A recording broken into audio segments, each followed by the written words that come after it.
Anyway. Tutoe shukrani bana Gerald. Ni mzuri kutoa I can shukrani. tell you see, unajua watu zingine unajua the thing is people mistake prayers for being religious. Those are two different things. In fact, the religious people are crooks. You're too religious, Bwana Yesu asifiwe hapa shaka au ni wakora kabisa. Prayers is about just speaking to your God. Mambo ya religion is a relationship between you and God. History nyingine ya kuwekelewa hizi sijui fanyeni hivi sijui osheni lami, pulls. So prayers, when you wake up in the morning and you get things going, you need to be thankful, shukuru Mungu. But there's also something that's happening in central Kenya. Young people are going back to traditional ways of worship. I don't know if you've noticed that. I actually think it's a good thing, Gerald. I don't think there was anything wrong with the African traditions before the missionaries came. I think they found us so organized and so powerful, we scared them, they had to scatter us.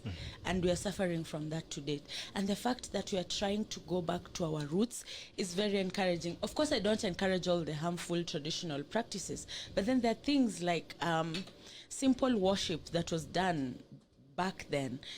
Gerald, we say that God is omnipresent. He's everywhere.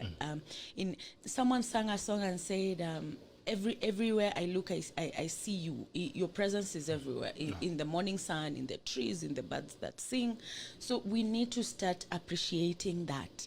And when you start appreciating God in that way, it becomes very easy to take care of your environment. And when you look at the way the traditional people carried out their affairs, they were very sensitive to the environment.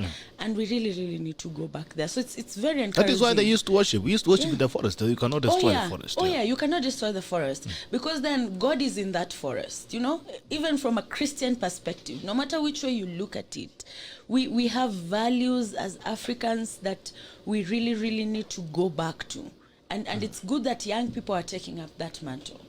It's crazy. And I'm seeing the churches are scared, stiff, and they're actually fighting the same thing that's going back to the church. Anyway, kila mtu ashakue mahali atapata Mungu wake kwa sababu mambo ya Mungu. Hakuna jua hii safari ya mbinguni nasikia kila mtu anaenda kufanya kesi yake. Hakuna mtu anaenda kusema ati wewe kuja nikufanyie kesi yako. By the way, do you know, Lucia, stigma kills more people than the disease itself. Oh yes. Stigma has killed more people than the disease.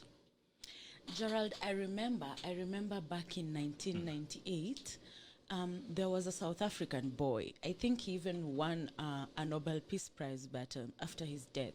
And I think he was among the first people to come out and publicly declare that he had HIV and AIDS. And that was my first memory of interacting with, of just coming into contact with any information that regarded it. And looking back, and now we are in 2020, that's 18 years later, and the strides that have been made in terms of managing the disease are just, they're mind-blowing. But then when it comes to the stigma around it, we are still 20 years back. It's still the same. And even with the kind of information that we have and people taking medication and them being able to live with the disease and just manage it and go on with their normal lives, we still stigmatize it. And it's sad. It is very sad because stigma is it's like a public shame, it's someone said the difference between shame and guilt is that guilt is private, but then shame is public. It's so public. Stigma is like shame. And it's shame for something that can befall really anyone. Just anyone. No one wants to be in a situation where they have to take medication to manage their circumstances every day. I mean, that is already hard on their mental state. Because kumeza dawa kila siku si rahisi. Mimi antibiotics za 5 days peke yake, Gerald, is a struggle bana. So if just think about having to take medication for the rest of your natural life, and it's hard. These people don't need our judgment. They actually need our understanding and love, because their situation is already hard as it is. When we stigmatize them, we multiply the difficulty of it, and it's very insensitive. And you see, there's also another trend that is coming up. Anyway, when I used to talk about stigmatization, the young people these days don't even fear AIDS. There's someone who was saying, they fear pregnancies more than AIDS. Someone would rather carry a P2 than to carry a condom. Oh yeah. You know? Yeah. These guys don't fear these days. And we did a survey, I think it was three or 4 years ago. We did a survey on university students, and 75% of them said, I'd rather be HIV positive than be pregnant, because then you can hide your positivity. You cannot hide a pregnancy. But, looking at it, it's like, okay, you're pregnant for 9 months, and then you have a responsibility for 18 years. But then HIV and AIDS is for a lifetime. Unakumbuka ile wimbo ya Merimela? Yeah. Merimela Kipenzi. Merimela Kipenzi. I think Merimela speaks to our generation, Gerald, when it comes to sexual and reproductive health. And I actually believe it is because a majority of us are misinformed. Yeah. We want to get our information from the internet rather than from real experienced people, and that is a problem. But then even those real experienced people would feel very uncomfortable talking to us about it. But do you think that trend is really dangerous? Where these guys who don't fear this thing anymore? Man. Oh yeah. It's scary. AIDS. It's very scary, by the way, because your health is everything. Anyway, I do. So tunashtuliwa na vitu mingi hadi ugonjwa imeacha kutushtua. Kuna bibi hapa kuna nini? Unashtuliwa na scandal ya 21 billion. Unaona hata kitu inaweza kuua hata kabla ingine ija kushika. My friend. It's crazy. All right, on World AIDS Day, we want to say, let's be more kind. Let's be more kind to people, especially those people who are suffering from AIDS. Please, let's love them more. Let's avoid criticism. Let's avoid judgment. Na tuachane maneno ya stigma, because stigma has killed more people than AIDS itself. All right. On a World AIDS Day, tunataka kuambia wale ambao wako naye, it's not the end of life. You can still live. People have been living for several years, 50 years, 100 years. I mean, whatever, you can still live as long as you just stay positive na accept ya kwamba umefika. Na tafadhali tuache kusambaza. Kama uko na hiyo kitu, heshimu watu wengine. You understand that other people also need to stay alive. But anyway, sisi wote we are trying to stay alive in this life. So tuchungane na vijana pia ambao wagopi hiki kitu, tafadhali tuogope. Haya, Ben Kiprono anasema team from Nairobi. Elton Jones Bachelor anasema Kapsa ndani, asante sana. Lokai Benjamin anasema tried, tested and trusted leaders should vote a big no. RBBI Secretary Purity Tanui. Good morning everyone and happy new month. Elton Jones Bachelor anasema say no to BBI. Dalmas Malindi locked down Nico World AIDS Day. By the way, kama I was trying to look for Mora. Mora is living positively. I don't know if you know Mora.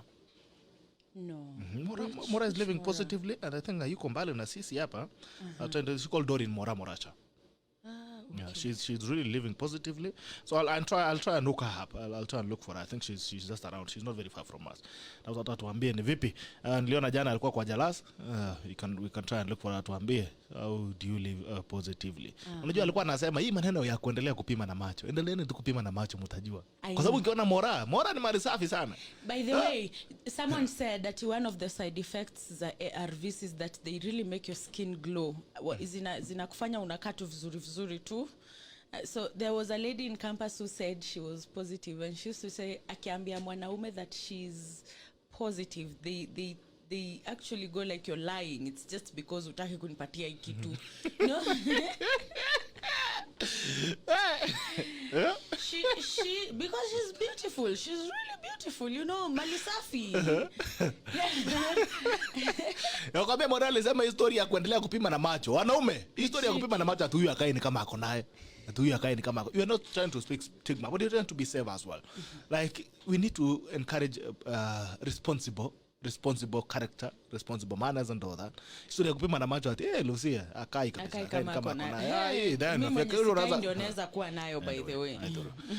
Haya, naona wanaume tuache kupima na macho. Waacheni kupima na macho. Alan Haga anasema trying to calculate the velocity of your thunk. Inakimbianga, hii inaendanga mbio sana. Collins Bode Kipkona anasema watching from Embu. Salimia my friend. Asante sana. Andrew Omago anasema all the way from Uganda. Good morning to you, Andrew Omago. Thank you so much. Wala Arab Trigo anasema morning bro. Gotea madam and please spread the word no to BBI. Ken Kip Kentana anasema good morning watching from Nairobi. Derek Kosgei watching from North Carolina. Watu wa diaspora tunawapenda zaidi. Thursday kuna show yenu ya diaspora special. Tafadhali kujeni haraka sana. Elton Jones Pajero anasema you are talented bro. Thank you so much. I really appreciate. Thank you so much Elton Jones Pajero. Betty Betty. Ndio kupotea hapa kama stima. Kenya Power anasema good morning Taklas, tuendeni tukapimwe HIV leo. Tukapime. Mimi ndaongoza line by the way. kuanzia saa hii tukitoka hapa Lucia tunaenda laini ya VCT. Mara mwisho ukipima hiki kitu lini? I think last year November. Ulikuwa umekanyaga wapi? Gerald, you know, unajua mimi mamangu ni nurse. Tupimange hiki kitu. Mamangu ni nurse. So hizi story ati watu wamekuwa shocked na hand washing, but those are the normal things in our house. My mom is a clean freak. Mamangu akikuja hapa aone vumbi ataosha huku kuote. So it's things that it's the little things that you're used to.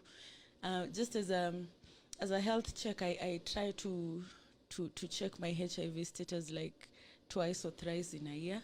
Just the same way you go. The same way you do warm. You should also be checking the same way you also go for a cancer checkup. And you see what's happening is about HIV and any other disease that's sexually transmitted.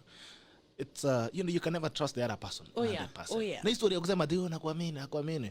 Ni tricky, Gerald, because you know the gestation period is 3 months. Yeah. So if I'm with you today na nilikuwa nimefanya mating dem jana na twende VCT leo, itaonyesha maybe ni negative. And then you're like, sawa. But then 3 months later kuna repercussions. Yeah. Yes, it's just, I always tell my girlfriends, you better walk with your own CDs in your handbag so that isikue excuse that you nilifika huko akasema kukua na unajua, you never know when the craving will strike. It's okay, you're allowed to do this, but just carry your own protection. There is no shame in buying a condom.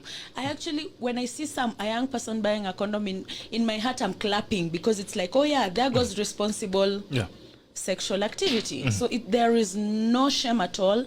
We need to stop making it look like it's shameful to take care of your sexual health. It's not. When you're buying a condom, you don't have to feel ashamed of it. You're actually brave and you are wise. Yeah. And that's something we need to encourage. You know, I was actually at Java sometimes back. I think around November last year. Thereabout. At Java, I think Nyeri or Arlington, thereabouts. So there was a lady who was paying bills. Then somehow I think the condoms dropped. And she was so embarrassed, and the people around there was looking at her like, you know, and that's the hypocrisy that we have in this life. You know, that we think we are holy because we don't show the things that we do. It's better the person who has been responsible. So let's encourage people to take care of themselves more. You know, kwanza wanaume kununua kitu inakuanga ngori bwana. Unaenda hivi unapatana kama mtu, unaenda kwanza unapigia kona huko Kinungi. Uko na Red Bull na uko na Sprite. Kitabo inunua.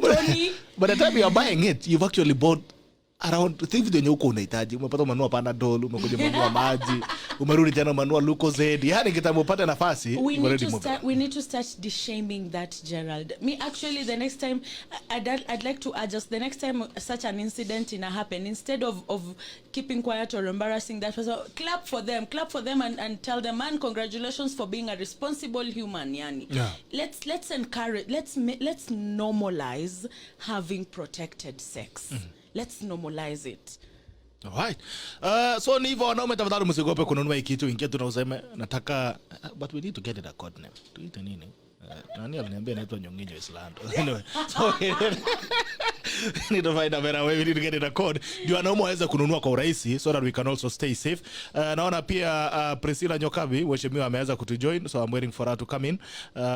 Lakini wacha niangalie bro. Dorin Chebeda anasema good morning Taklas, good morning to you. Berian K anasema tuende tukapimwe HIV leo. Naona Eric Mwangi anasema kuna entrance fee.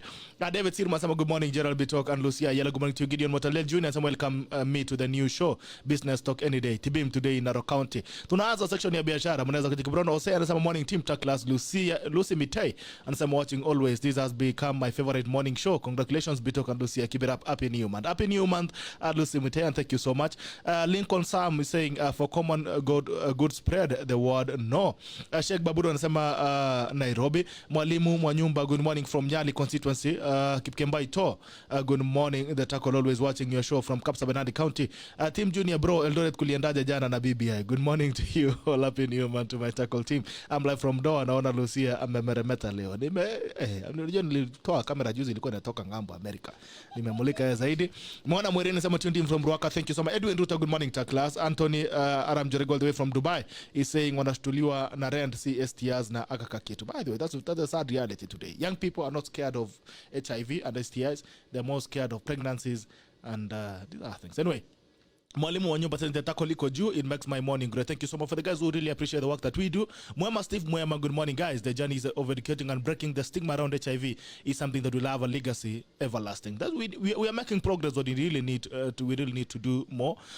James Mutinda is saying tuned. Nicholas Yabe, good morning. Berry and Kane, naona ameamsha Lewin Thumbi, Alima Hadan Yusuf, Paulina Ngala, Beatrice Ogutu, Martha W Mwangi, Boniface Washira, Felix Kemura, Mutano Mwenda, Lea Mbuya. But they salimia Mutano Mwenda.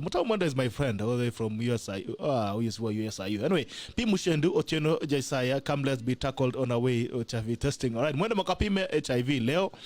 Kiprono Hoseanza watching live from Adelaide, South Australia. I got Lucia. Asante sana. Anthony Ramjorege wanaume kupima na test kits ISID. It poses great risk. Tafadhali tujichunge bana. Good morning Elvis, that is good morning from Nairobi. Anasema watu wapime HIV. Collins Bore Kipkorir says na tafadhali ulisa Nyoks what the plans are for 2022. Nyeri misses a leadership. Tatuambia anapanga mipango gani pale Nyeri. Mwema Steve says Edwin Asero, amesha Edwin Asero, amesema welcome to the morning critical thinker show. Thank you so much for the guys who appreciate what we do. Ezekiel Quiet, Priscilla Nyokabi is my friend. Pass my regards to her from me watching from Eldoret. Thank you so much Sylvia Language. Good morning. Good morning to you Brand Sele. Good morning. And Midazol keep up in your man David Quaid. BBI munasema yes to 650 MPs. What a big joke. Upper US we have 435 representatives and population of 300 million. Anthony Ramjoroge ambia Lucia to accept my friend request to kapimwe pamoja. Alright. Solomon Kiro, good morning. Taklas call it savior. Thank you. Frederick Sachs, the global theme of the World AIDS Day is global solidarity, shared responsibility and national theme, komesha HIV and COVID-19 tuwajibike. Asante sana kwa hiyo Frederick Sachs. I started BKN morning team Gerald, Lucia and Taklas. James Mwangi tuned in from Kiseri and Happy New Month. Thank you so much James. Anthony Vegas anasema morning Bitok no to be Bia Ondari Shiba Lucia Domiano. Maybe I can get your number Gerald ama Lucia. Niko na kaishu kana nisumbua please. Haya. Domiano nitumie ujumbe tutajua. Tuma ujumbe tutangalia. Lucia keeps ansema good morning and Lucia. Happy New Month watching from Doha. Thank you so much watu wa Doha. Mheshimiwa. Sijui kama unanisikiza. Good morning. Nakusikia kabisa na kupata vilivyo. How are you? I'm well, thank you. Thank you very much. Good to see you. Looking great. Thank you. Hebu salimia watu wako. Watu nimewasalimia hata wale wa Nyeri sana lakini everywhere in the country, hata huko Islando, everywhere kila mahali nimewasalimia. Kwanza wanauliza uko na mipango gani? Unasema ulikuja kidogo alafu ukaepa pale Nyeri. Bado ni mapema kiasi. Unajua siasa you don't release your cards too early. So wacha niseme nitarudi niko half time. Nitarudi nitangaze kitaizen. Hata mimi ningoje BBI bwana. Unataka kuingia kwa double decker? Nasikia inakuja ni double decker. Hiyo nayo watu wameexaggerate. Si double decker, kuna top up kiasi lakini si double decker. Okay. Maana kule Senate the women are elected hapo kwa National Assembly. Watu kwanza wasimame hizi viti 360. Kama kina mama watachaguliwa kwa hizi viti 360 hapo ndio top up itatokea. But we are hopeful because sasa lazima kila chama isimamishe wa mama 120 out of the list of na wa mama wengi wanajitayarisha kusimama. Sasa tutasimama kabisa. Tutasimama kwa ile kwa kishindo. Mtasimama kwa fujo. Kwa fujo kabisa. Bocha dana nafasi raundi. Na tukichaguliwa kuna top up. Amtaki nomination. Unajua alisema nominations zinakuanga za mademu. Umekataa? Nani? Unajua alisema walikuwa wanasema nominations zilikuwa za madem. Naona mmekataa nomination mtaka kurun for office. Tunataka kurun lakini kikiumana ile ikiharibika unajua nini voters ni wale. In case voters don't elect saa hizo ndio top up inatokea. Top up is a default. It is not the direct mechanism. The direct mechanism ni kusimama hizi viti 360. Hopefully wamama wachaguliwe 10% ni 36. So you need to top up like 30. Wakichaguliwa 20% which is 72 you don't need any top up kwa sababu kule Senate already kuna 50% ya women representation. Lakini kama women hawatachaguliwa hapa National Assembly or if the number elected is less that is when we go hapo mnafanya top up. Alright, kuna watu wanauliza Priscilla Nyokabi ni nani? Mimi sasa ni commissioner kule National Gender and Equality Commission. Lakini kitambo nilikuwa mbunge wa kule county ya Nyeri. Na kabla ya hapo nilikuwa executive director kule Kituo cha Sheria. Mimi ni wakili. Na mimi pia ni mzazi na watoto. Hapo umesema vizuri kwa sababu kuna majamaa hapo anakuanga na shida. Anyway. So pia niko na bwana. Hapo ndio ulikuwa umekosea kidogo, ulikuwa nangoja affirmation.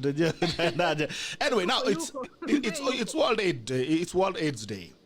And they say that stigma has killed more people than HIV itself. And again, we are in a place where young people are not scared of HIV anymore. They are scared of pregnancies and outbreaks. What do you have to say on World AIDS Day? We still need to be very, very worried about HIV. It is true, the national ratio or the national rate is low in terms of the new infections. But again, if you look at those new infections, they are the age of 15 to 49, so the age that is still quite sexually active. Alafu, in some counties, including like ours in Nyeri, where the rate was 0.0 something for a long time, you now find that rate is going up. And we've been thinking it's mostly because of the college students in Dedan Kimathi and also because of Karatina University. So ni lazima watu wajichunge na ni lazima either you chill, you have one partner, or you use protection. Those are still the main methods that exist.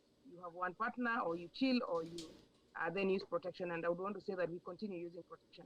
Okay. Now, COVID, haitaki immunosuppression. Yeah. And you know HIV suppresses your immune.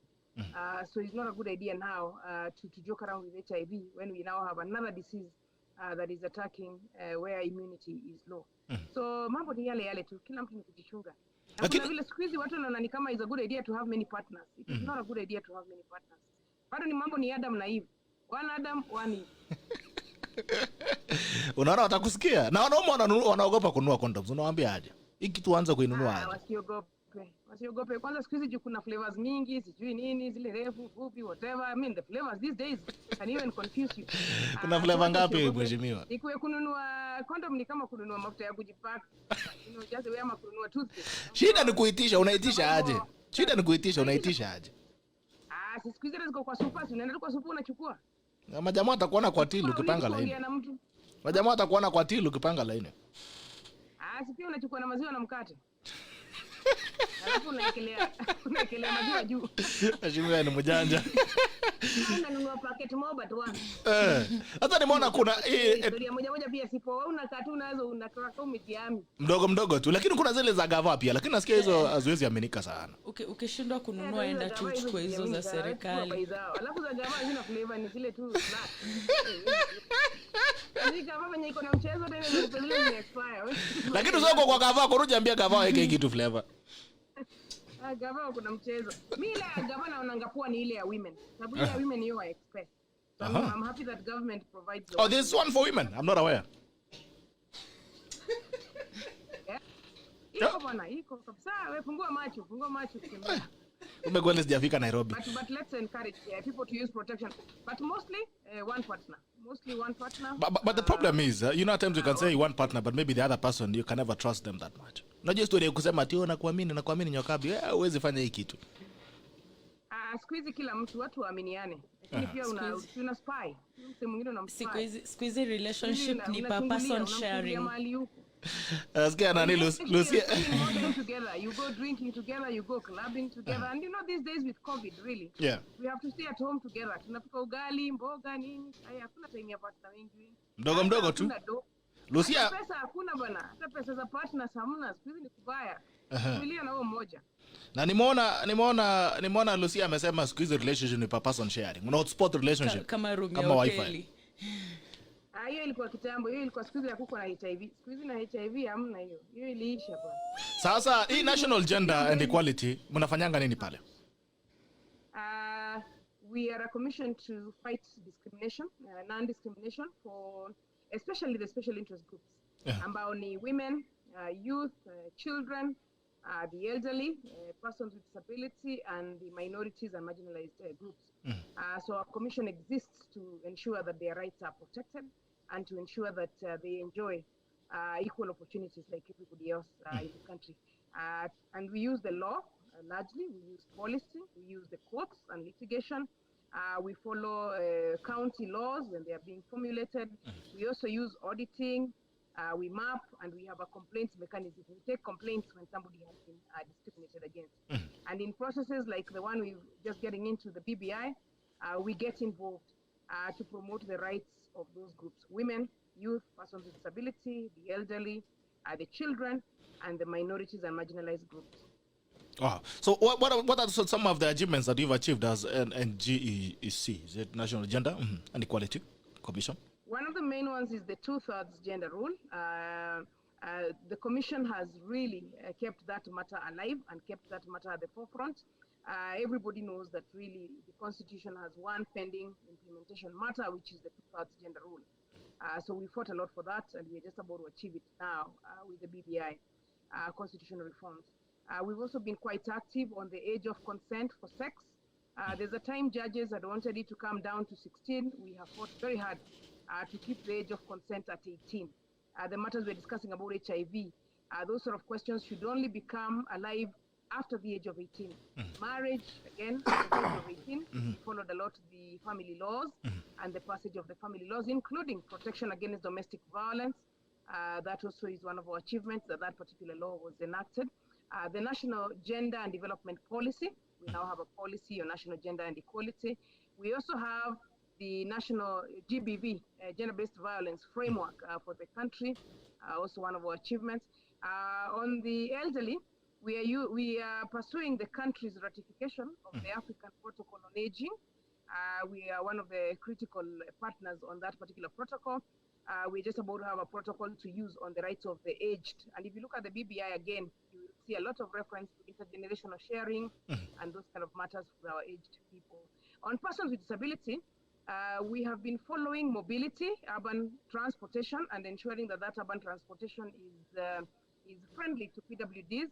And the BRT buses that are coming, you will see reserved seating for persons with disability who can even enter with a wheelchair and who can enter with a white cane, and there's going to be much better way of addressing matters of persons with disability as far as urban transportation is concerned. We also support their representation, and in BBI, we promoted very actively the electoral colleges, that persons with disability should now elect the people who represent them. They have 4 guaranteed seats in the National Assembly, and we are hoping that the electoral colleges work so that those who come to speak for the PWDs are elected by that constituency. And every county has 1 man and 1 woman, members of county assembly with disability, to continue championing the disability issues. They're supposed to get employment up to 5%. We are still following that. The minorities and marginalized, every county should employ 30% of the minorities and marginalized communities in that county. Again, something we are still following. Then the buildings and having the buildings accessible for persons with disability. So we have some achievements in the last 10 years, but we continue to do a lot more so that the rights of those groups are enforced. For the youth, we've been the commission that has been following Article 55 on the rights of the youth. But now, luckily, again, with the BBI, we are going to have a fully fledged youth commission so that the matters of the youth are now addressed. And that youth commission has representation of men and women in equal numbers. So young men and young women can now pursue the issues of youth with a fully fledged commission in our constitutional framework. Wacha niachie hapo. Otherwise, tuko na reports mingi, website pia iko, many of these reports are Lakini mheshimiwa, nimeona hizo vitu zote mmesema mmefanya unarifaa kwa BBI. Bila BBI hiyo commission haiwezi fanya kitu. Hapana, zingine tulifanya kitambo. Relationship yake ni gani? Domestic violence hiyo ilishapita. 2/3 representation ya 2/3 vitu mingi tushafanya, vitu mingi unaona hata kuna hii advisory ya CJ asking for dissolution of parliament behind that. In terms of the protocols and the international standards and reporting on international standards, that we continue to do. BBI inakuja kuongeza. Otherwise, for the last 10 years, we also have a lot of laws. County kama Nakuru zimeshafanya gender mainstreaming. County kama Kisumu imeshafanya persons with disability law. County kama Mombasa wanapasua youth policy. County kama Kilifi hii mambo ya teenage pregnancies wako na miswada. So pia tuna support counties on the things that counties are doing as far as these groups are concerned. Now, there's something, when you talk about gender equality, most of the time people look at women. When you talk about gender equality, it's it's an initiative for women to empower women or to empower the girl child. And the question has been, for the longest time, we've not paid attention to the boy child. In all this equality of gender balance and gender equality, you're talking about the disabled. You've talked about the disabled. You've talked about GBV, which mostly affects women, though it's also affecting men today. The question is, where is the boy child in all these axes? And there has been a conversation. In fact, there's a friend of mine who has started a conversation on men, on empowering the boy child, called Eric. And the question we ask ourselves as men is, where is the place of the boy child, especially kwa hii national gender equality yenu? Ni kweli. Gender is both men and women, boys and girls. And gender equality means 50-50, that both genders are well addressed and both genders are taken care of, given their gender roles, given the unique abilities that each gender brings onto the table. And so we actually make sure at the Gender Commission that we look at both issues of men and both issues of women, issues of boys and issues of girls. But what has happened over time is that one gender has been left behind, and the gender left behind is the female gender. So that now, in terms of affirmative action programs, na hapo unajua ndo unaenda, unajua watu wengi wanasema hakuna men fund, unaanza ngori. Men fund. But the reason why we don't have a men fund is because the gender that is left behind now is the female gender. The reason why the 2/3 gender law is assisting the women more, it is because the women are not yet 2/3 gender law, are not yet a third as required by the 2/3 gender law. So it's just the point in time that women have been left behind. Women continue to suffer disproportionately on matters, for example, violence.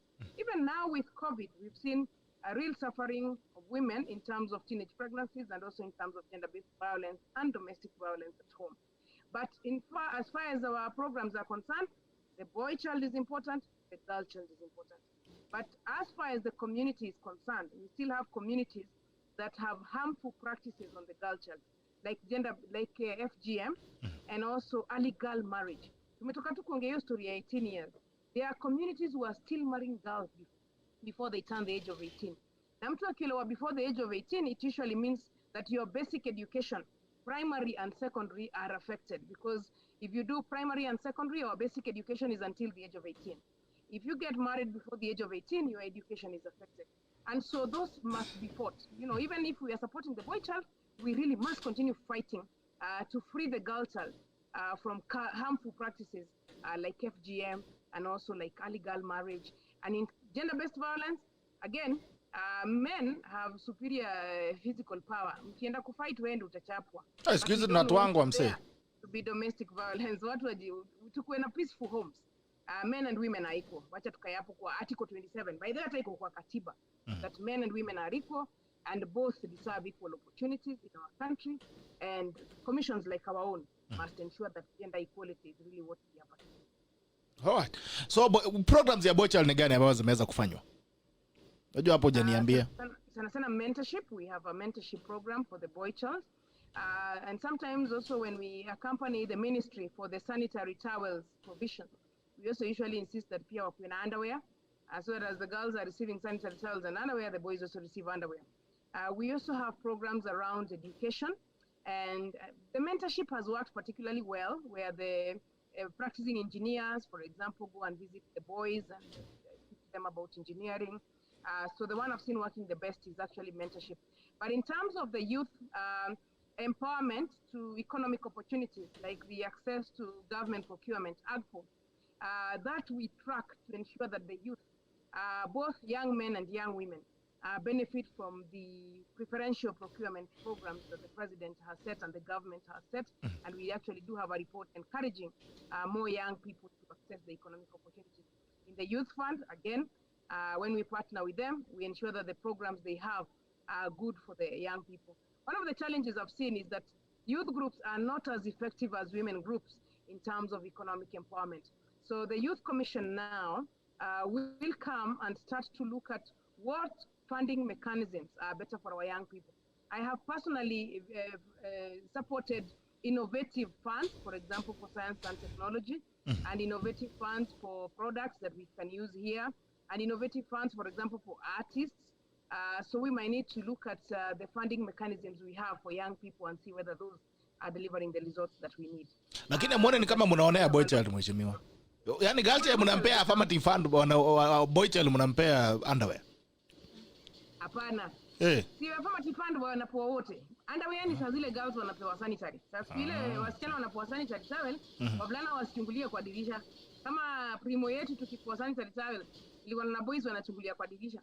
Hakuna haja wachungulie. Walikuwa wanataka pia waekwe kwa field yao, wapatiwe underwear na wapatiwe training. We also, hata sisi as women rights champions, we have discovered that empowered women need to marry empowered men. Amen. So we now must empower both men and women. And empowered women need an empowered society to live in. So men become very important. In advocacy, we use male allies and male champions. And we have a lot of male allies supporting gender equality for the good of our country. All right. Thank you so much for that. I think but I would really have to still see the same things. Lakini sasa mheshimiwa, kabla hatujaenda kwanza kwa BBI, nataka nikusukume kwa mtu hapa anaitwa Lucia, kuulizeka kitu kidogo hata girl child.